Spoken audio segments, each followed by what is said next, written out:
My hair's sticking up. Modifications to the Cubepro Duo. Alright, we got spools on the side, tubes going in. Probably be best to have them in there, but I got the switch down here. It has 2 chips on it from these spools. Well, not from those. That one's version 1 or 2, I'm not sure. There's some clear ones. Yeah, well, I just took the cartilage out. It goes right there. And then I stuck it on that. See that right there? And then that right there. So one's an ABS and one's PLA. Focus. And then I have my extruders now stock is 3.5. This one is a 5mm nozzle. And then I have Magnesis Heaters. Here, I have one that I messed up somewhere. I know I got one. Anyways, the ones that I have, ooh, credit cards, don't show that. The ones that I have in there are 24 volt, 40 watt. These burnt up like within seconds. Do not recommend 12 volt. It has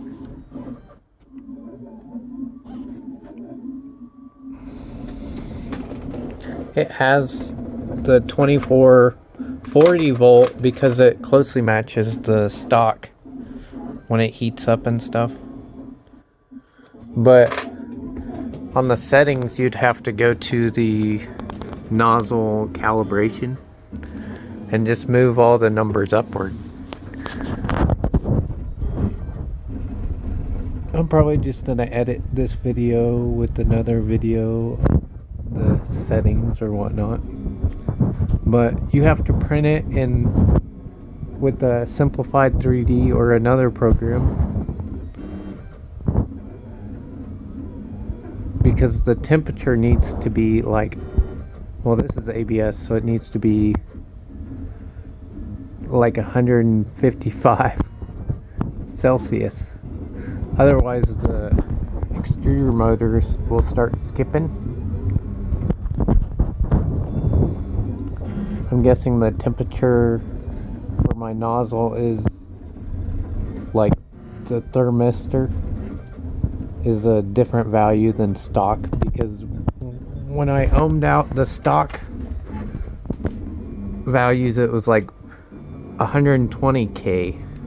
I couldn't find 120K thermistor.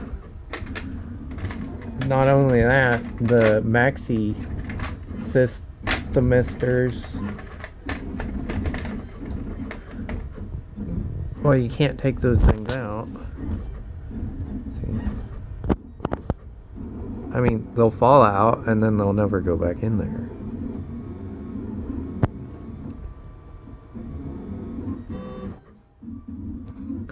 I messaged their website about the thermistor, but no response. I'm surprised this doesn't have the brand name on there.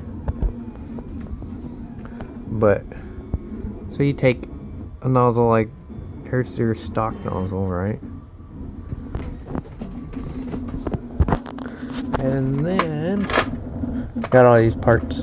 This one's broken. Let's see, this one, we'll just do a mock-up real quick.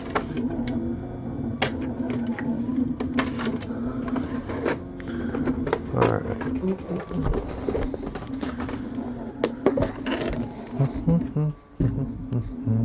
This video is probably crap. Whatever. I think these are called Volcano Nozzles. But this is the wrong size, see. It'd be cool if I could find some 3.5 nozzle. That way I can just use the stock program. Well, the stock program is kind of like headache free to me, but not too bright when it comes to slicing, I guess. And then inside there, this one's plugged. It has the old, there's a, I'm guessing a Teflon sleeve in there, but, you know, but this is what's in it. Let's see, this one's clear. I just took some better, I think it's called PETG tubing, but I took some better tubing, right? And then I sized it because once you stick it in there, it's pretty much stuck in there. I'll have to dig this one out. I don't know how to record this, so I'll put this thingy on a tripod. We're gonna try to do it, even though this tripod sucks. Can't face it down. Okay, here are the stock parts, right? But we need a heater like this. We could also use a cylinder heater like this, but this one works. If I had 24-volt cylinder heaters that would go in there, tighten it down. Kind of not very roomy. You have to make the wires about as long as that is, you know, right?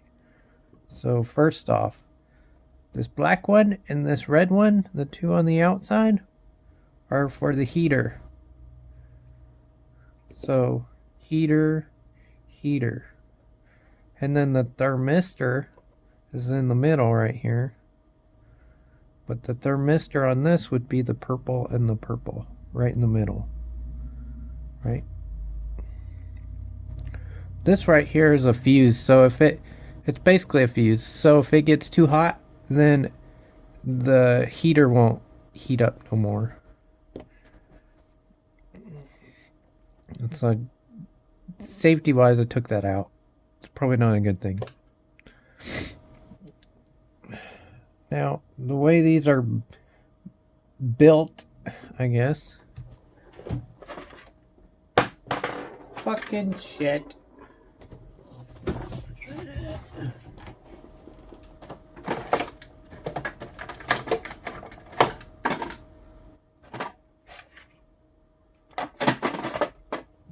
Well, I thought I had a stock one.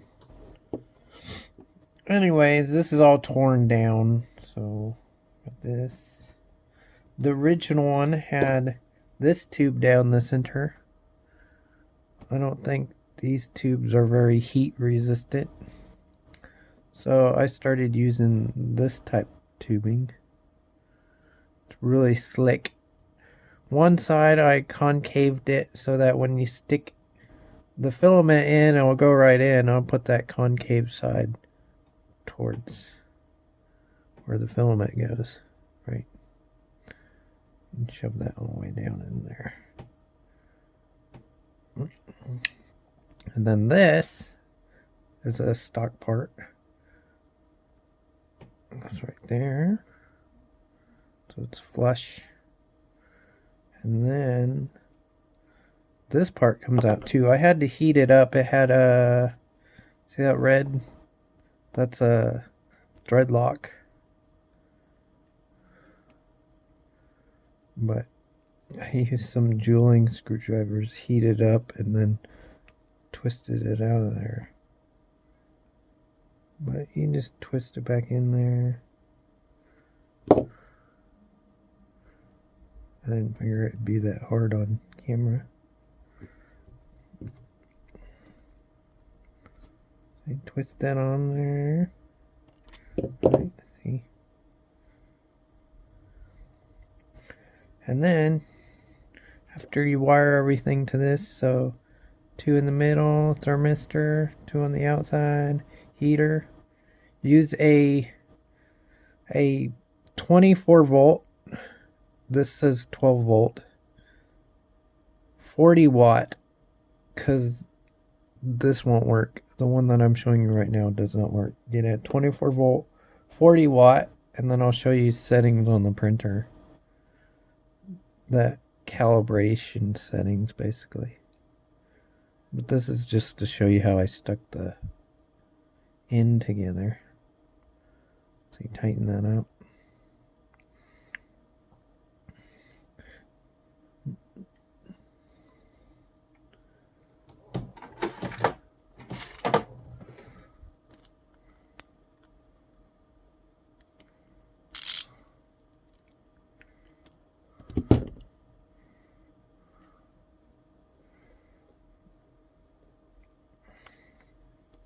Then to kind of lock it in place, so you tighten this up, it goes up in there, right? And then tighten this up. That's kind of like a lock nut on there, so it won't come loose. So when you go take this apart, make sure you unscrew this and then take this out. Otherwise, you'll snap it off like that one. Which, this is my hardened steel 4.0 Volcano nozzle, and I screwed it up because I didn't think about that. So loosen this and then loosen that.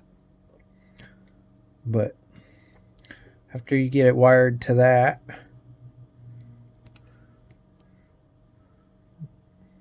like pretty much that length, then you can put it in the machine. So we'll go to print. But so on the machine, you can see it up in there. But to have them both up in there, and then you can see on the back side. I don't know what view you'd wear. Look at, that's upside down. That's difficult to see, but whatever. So the back part of the board right here, I'll show you, but it plugs into that.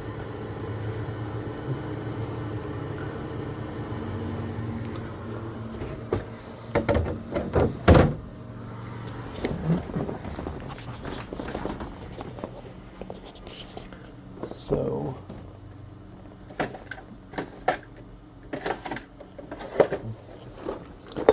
I got some spare parts.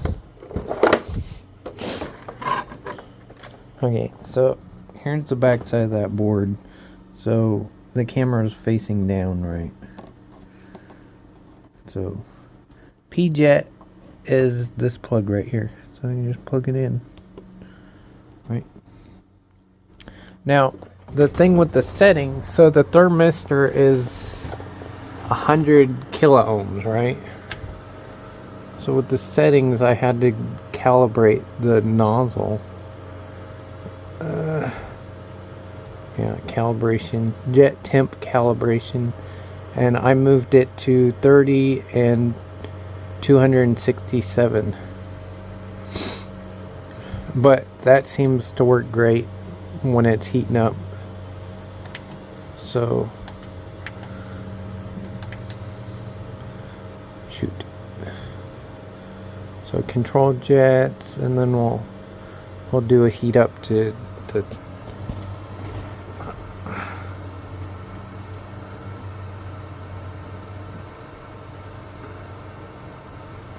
so it takes a while when it gets to the end, but right in the beginning it's pretty good. It seems almost like the stock filaments.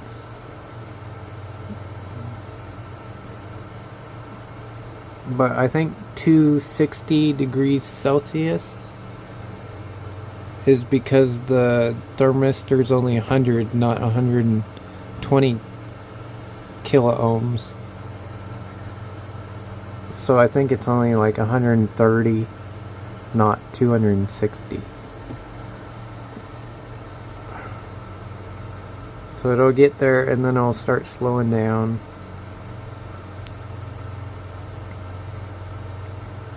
And it'll stay about constant too when you're running filament through.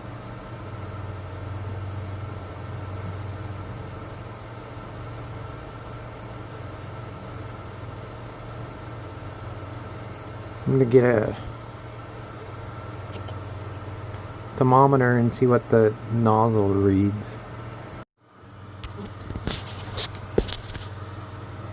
Alright, it's at 260 now, but so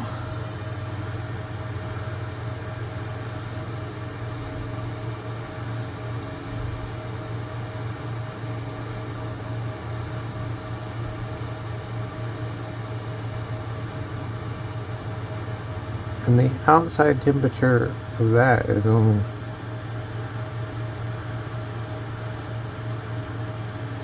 88 degrees.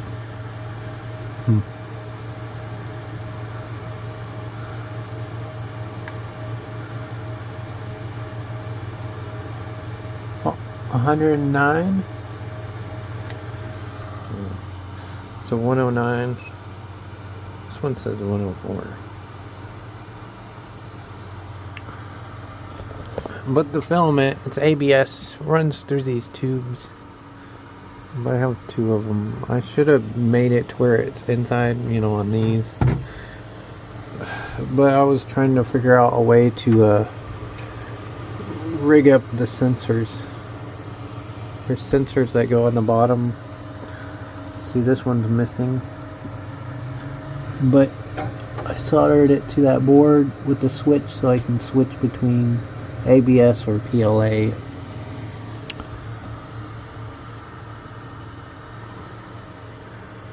So we will run some ABS through. I'll put a little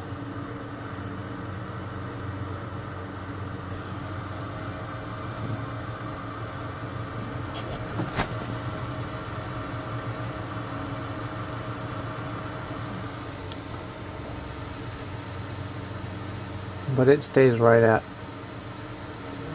temperature while it's running. Now it'll start skipping at some point. If I was at a lower temp, it'll start skipping, but it does pretty good all the way up to 6 RPMs. Probably faster, but I don't want to push my luck.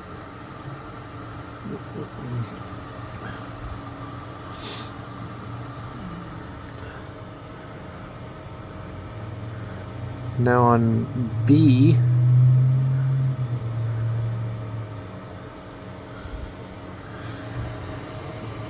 that nozzle is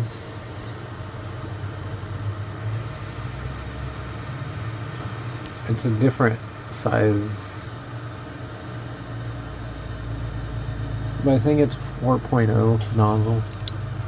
It'd be great if I could find a 0.3 or 3.5 millimeter nozzle, 0.35 millimeter nozzle, because that's stock right there is 0.35 millimeter. Now these are stock settings for the temperature calibration. So you see how it rapidly goes up.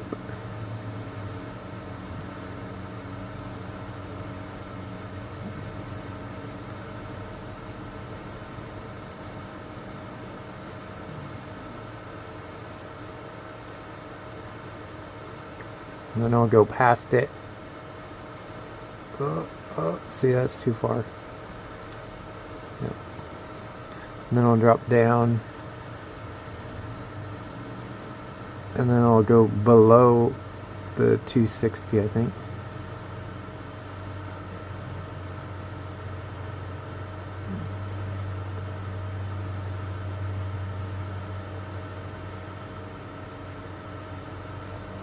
Right.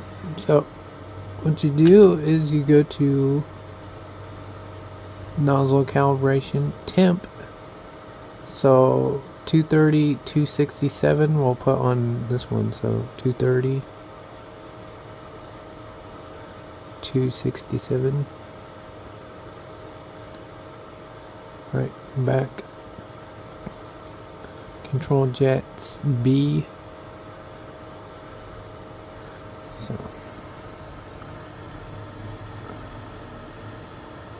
I mean, it's more accurate, but it takes longer.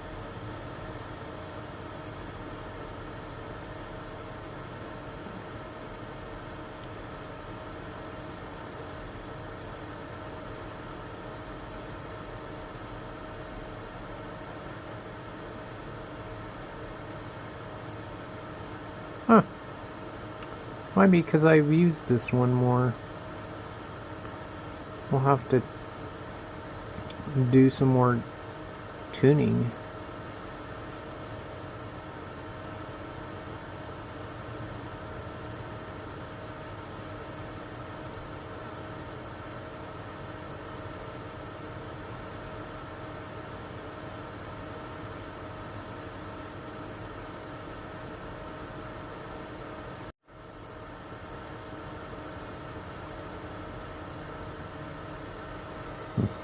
Let's run it through.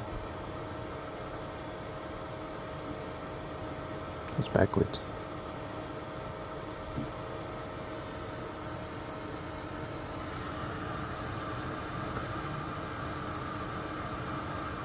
So that's the silver. Yeah.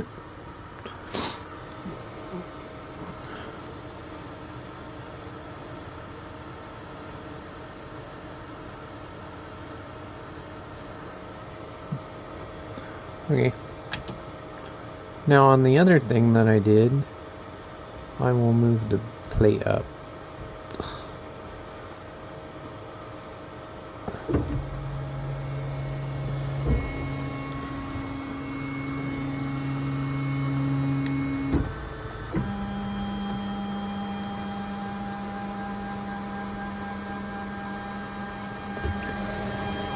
But I took the little chips that go in the OEM spools like this,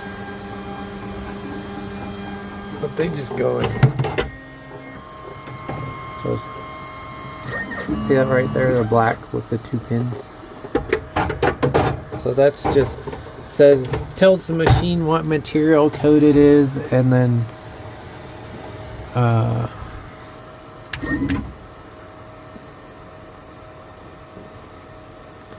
you know, how much is left. So right now it's set up for, the colors are backwards. But so silver is my first one, but on the way I have it set up, I have black as my first one. But so my black is actually 44% and my silver is 96%, and that's ABS.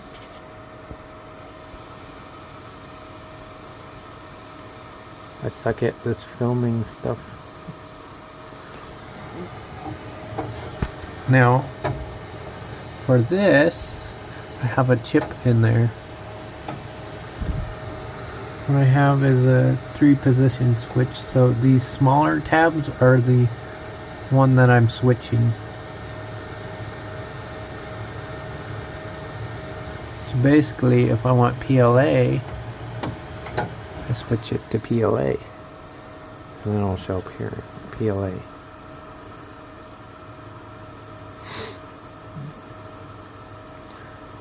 But this switch is only for the secondary one.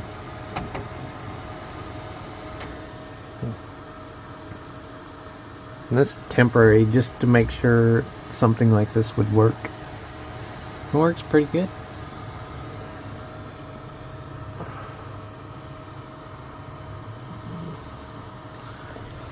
But these are my modifications. I hope it helps somebody.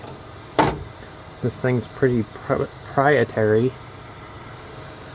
I guess the only other thing would show you the tubes, so I'll do that. The tubes, I noticed if I put it towards the top,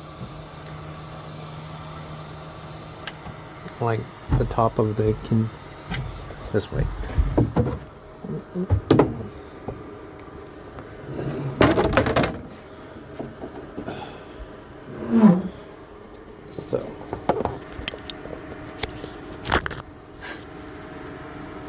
See, they come in there and then they go. So they come in there and then they go to the stock through that tube and then out here, you know. And I had an extra one. I don't know if stock ones come with all the. See, it comes with the wires too for the third extruder, but I just put those in there. Now these things, they just unscrew. You can unscrew these things off that plastic, off the plastic tube. I just didn't want it to go any farther or get bunched up in there when you're pushing on it. But basically I stuck it there. I mean, I'm sure there's a better way, but it doesn't get stuck that way. And it unspools well that way for me. But that concludes my weird... I wish I was better at videotaping stuff like this, but... and talking. But that concludes my video for modifications done to the Cubepro Duo. And it's only Duo. I mean, change the words if there was 3. And then single. But, yeah. If I could find a stock millimeter nozzle, that would be great. If anybody sees a volcano size, you know. I didn't even think about that, but the volcano size, the length on it. I'm just going off of what I remember. I suppose if I was better at this, I'd write a little, you know, information down, whatnot.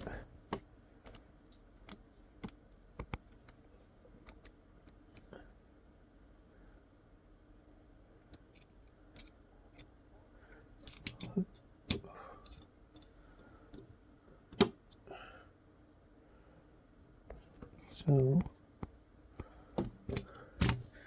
21 millimeter. Right. But the throats seem to be too long.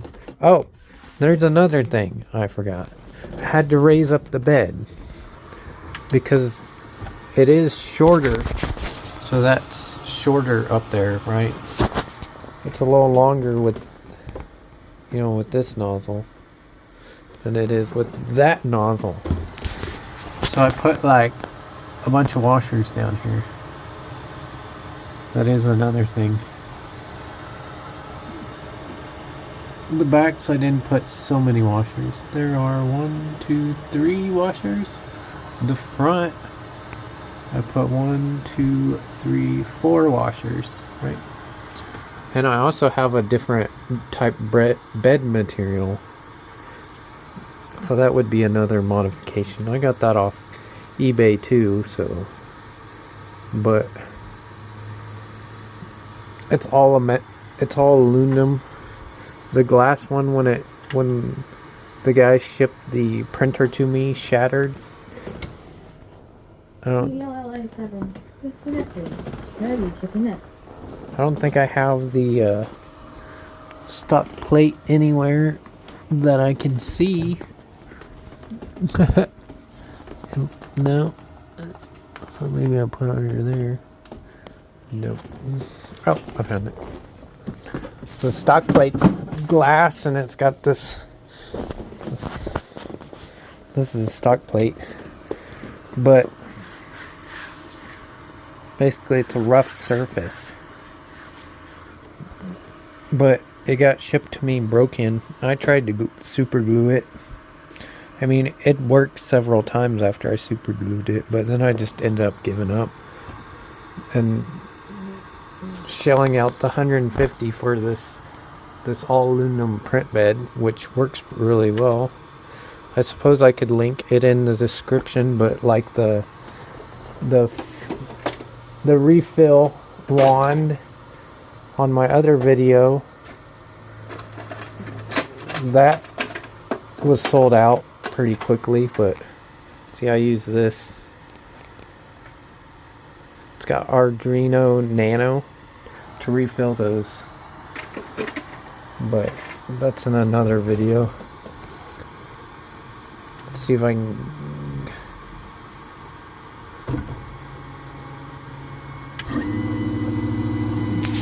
bring this down. Kind of have to make it do what you want it to do, because leveling the plate and then Xing out of it to move the plate down, you know, you just have to figure it out. But this plate works really well. So it's all aluminum. Everything's precise to the OEM one. I'm thinking maybe these, I don't know, these magnets aren't as thick as that one, but it works out alright.